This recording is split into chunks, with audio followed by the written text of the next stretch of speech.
Hello and welcome to the Council of Elders 10-man normal. So you have to fight 4 trolls at the same time. Killing one does not heal the others and it does not make them more powerful.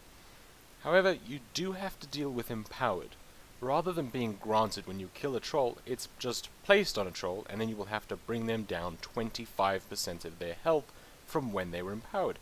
So if one gets empowered at 80%, the empowerment will stop when they reach 55%. If you bring the empowered's health down enough, or kill them, the empowered will move on to a different troll, and the troll it was on will gain a stacking damage buff. While empowered, the troll will gain enhanced abilities, and if their energy bar reaches full, so basically if they've been empowered for a while, they will start AoEing the raid like crazy.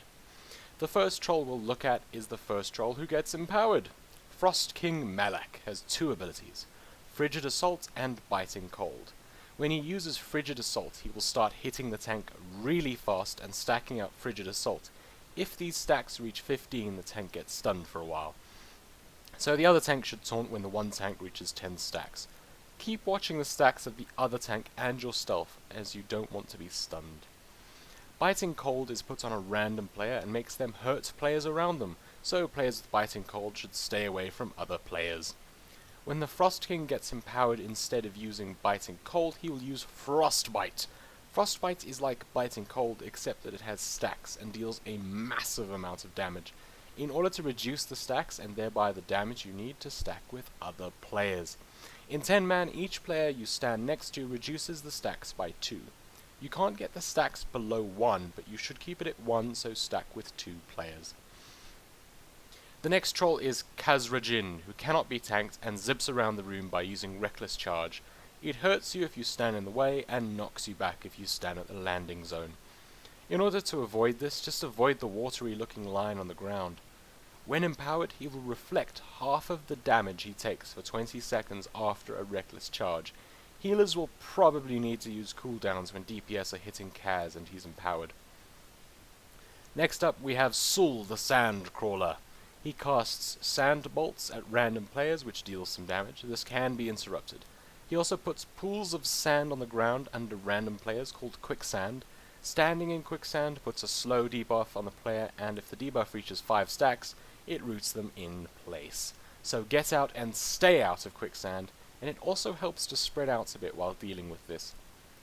When empowered, Sul will sometimes cast Sandstorm, which will turn all the quicksand into living sand adds, which need to be tanked and should be killed because every sandstorm that is used while they're up will heal them to full health and make them deal more damage.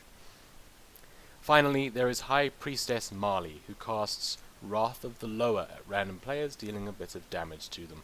She also summons Blessed Lower Spirits, which run toward the lowest health troll to heal them for 10% health if it reaches them.